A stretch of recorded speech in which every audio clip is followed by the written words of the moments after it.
गुरु प्यारी साध संगत जी, आज फिर से एक सुंदर सी साखी आप सभी को सुनाने जा रही हूँ। गुरु प्यारी साध संगत जी, आज की जो साखी है वो सेवा के असर के बारे में है कि किस तरह निस्वार्थ भाव से की गई सेवा का हमारे जीवन पर क्या असर पड़ता है और औरों के जीवन पर भी क्या असर पड़ता है। तो आइए गुरु प्यारी साध संगत जी सुनते हैं ये निस्वार्थ भाव से की गई सेवा के सच्ची साखी के बारे में।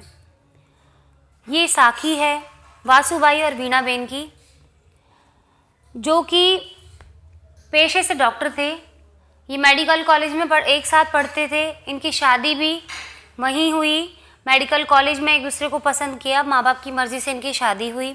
आगे इन्होंने अपना हॉस्पिटल खोला, जिसमें जो वीणा बेन थी वो लेडी स्पेशलिस्ट थी, यानी कि स्त्री विशेषज्ञ थी, और जो वासुभाई थे वो डॉक्टर ऑफ मेडिसिन थे। इसलिए उनका जो डॉक्टरी का जो पेशा था ये अच्छा चल रहा था, ये बिज़नेस अच्छा चल रहा था। हॉस्पिटल में आमदनी भी अच्छी खासी थी। और गुरु प्यारी साध संगत जी, इतनी बिजी लाइफ होने की वजह से इनको कोई संतान नहीं थी, और डॉक्टर होने की वजह से एक दूसरे को कभी समय भी नहीं दे पाते थे। गुरु प्यारी साध संगत जी, कभी भी इनको समय मिलता तो समय निकाल करके ये लोग हमेशा बाहर घूमने जाया करते थे। बहुत शौक था इनको घूमने का। तो इस बार उनका जो प्लान बना वो इंदौर उज्जैन जाने का बना।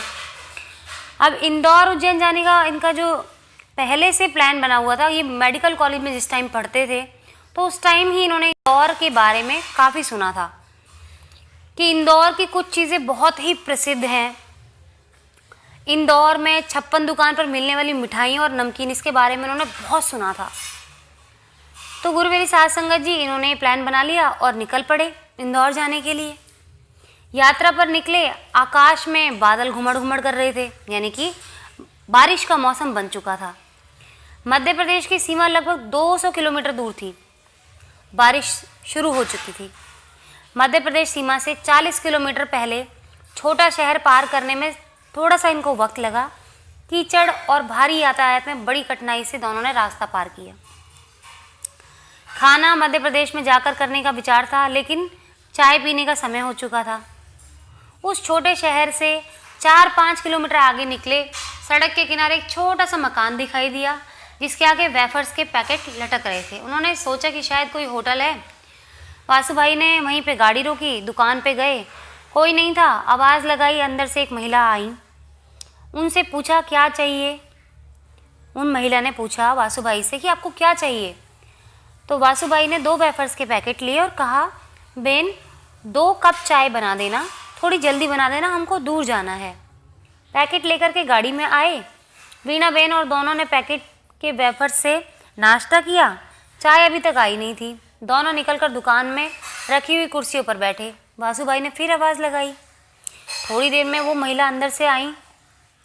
बोले, भाई बाड़े में तुलसी लेने गई थी, तुलसी के पत्ते लेने में देर हो गई, अब चाय बन रही है। थोड़ी देर बाद एक प्लेट में 2 मैले से कप ले करके वो गर्मा गर्म चाय लाई। मैले कप देखकर वासुभाई एकदम से अपसेट हो गए और कुछ बोलना चाहते थे, लेकिन वीणा बेन ने उनका हाथ रोक दिया। चाय के कप उठाए, उसमें से अदरक और तुलसी की सुगंध निकल रही थी। दोनों ने एक एक चाय का सिप लिया। ऐसी स्वादिष्ट और सुगंधित चाय जीवन में पहली बार उन्होंने पी। उनके मन की हिचकिचाहट दूर हो गई। उन्होंने महिला को चाय पीने के बाद पूछा, कितने पैसे हो गए आपके? तो महिला ने कहा 20 रुपये। वासुभाई ने 100 का नोट निकाला। महिला ने कहा कि भैया छुट्टा नहीं है, 20 रुपये दे दो। वासुभाई ने 20 रुपये का नोट दिया। महिला ने 100 का नोट वापस कर दिया। वासुभाई ने कहा कि हमने तो वेफर्स के पैकेट भी लिए हैं। महिला बोली, यह पैसे उसी के हैं, सिर्फ उस वेफर्स के पैकेट के, चाय के कोई पैसे नहीं हैं। तो वासुभाई ने पूछा कि भाई चाय के पैसे क्यों नहीं है, ऐसा क्यों?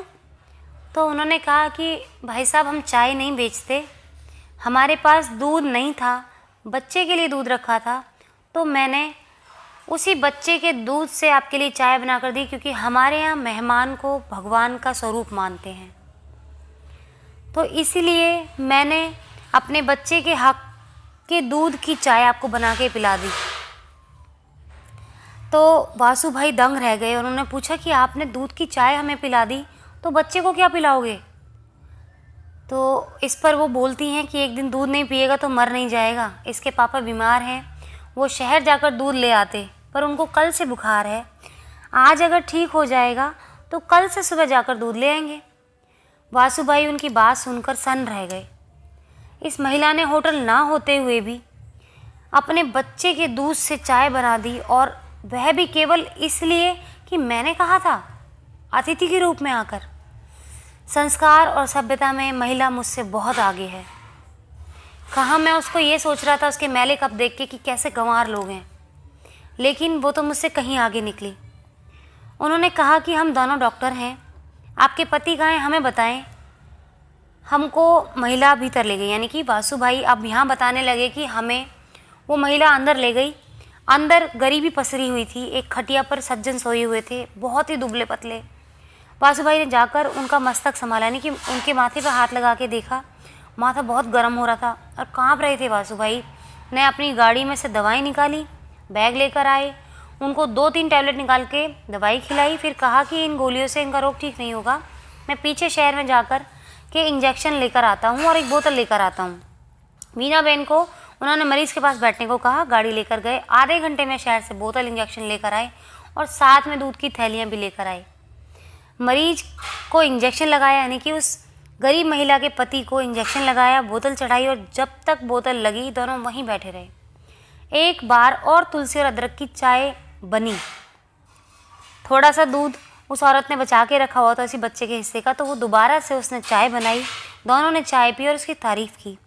जब मरीज़ 2 घंटे में ठीक हुए तब वह दोनों वहाँ से आगे बढ़े। 3 दिन इंदौर उज्जैन में रहकर जब लौटे तो उनके बच्चे के लिए बहुत सारे खिलौने और दूध की थैली लेकर आए।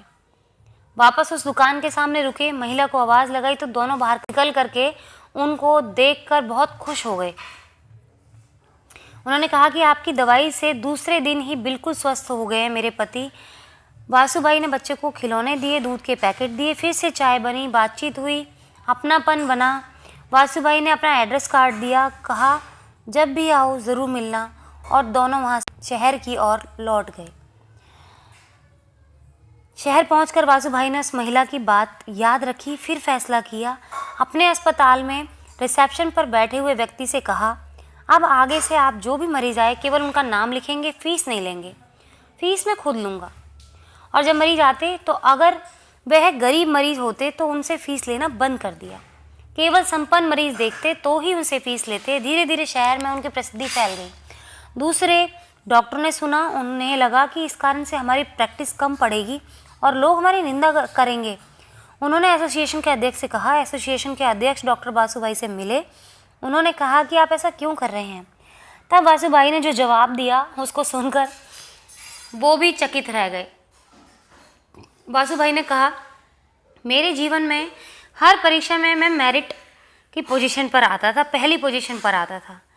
MBBS में, MD में भी गोल्ड मेडलिस्ट बना, परंतु सभ्यता, संस्कार और अतिथि सेवा में वो गांव की महिला जो बहुत गरीब है वो मुझसे बहुत आगे निकल गई, तो मैं पीछे क्यों रहूं। इसलिए मैं अतिथि सेवा में, मानव सेवा में भी गोल्ड मेडलिस्ट बनूंगा। इसलिए मैंने ये सेवा आरंभ की है और मैं ये कहता हूँ कि हमारा व्यवसाय मानव सेवा का ही है। सारे चिकित्सकों यानी सारे डॉक्टरों से भी मेरी अपील है कि वो सेवा भावना से काम करें, गरीबों की निःशुल्क सेवा करें, उनका जो इलाज करें वो बिना पैसे के करें। व्यवसाय धन कमाने का नहीं है, डॉक्टरी का। परमात्मा ने मानव सेवा का अवसर प्रदान किया है, हमें ये जन्म दिया है अगर उनकी सेवा करने के लिए, तो मैं क्यों ना करूं। और सबसे भी यही गुजारिश है कि सभी डॉक्टरों को गरीबों का इलाज फ्री में करना चाहिए, ये मानवता दिखानी चाहिए। इसलिए डॉक्टर को भगवान का दर्जा दिया गया है। तो गुरु प्यारी साध संगत जी, ये सेवा का असर है कि आप अगर किसी की सेवा करते हैं तो आगे आप उसको सेवा करना सिखा रहे हैं। उस औरत ने निस्वार्थ भाव से अपने बच्चे के हक का दूध निकाल करके उस अतिथि के लिए बनाई, उसको परमात्मा समझ के, और उसका एहसान, उसकी सेवा भाव का असर देखो कि उस एक गरीब महिला की एक छोटी सी कोशिश सेवा की इतने अनजान गरीब लोगों की मदद कर गई। उस चिकित्सक के यानी उस डॉक्टर के ज़रिए उसने उस सेवा को वहाँ से सीखा और आगे अपने जीवन में सेवा करना शुरू कर दिया। तो गुरु प्यारी साध संगत जी, सेवा निस्वार्थ भाव से करें।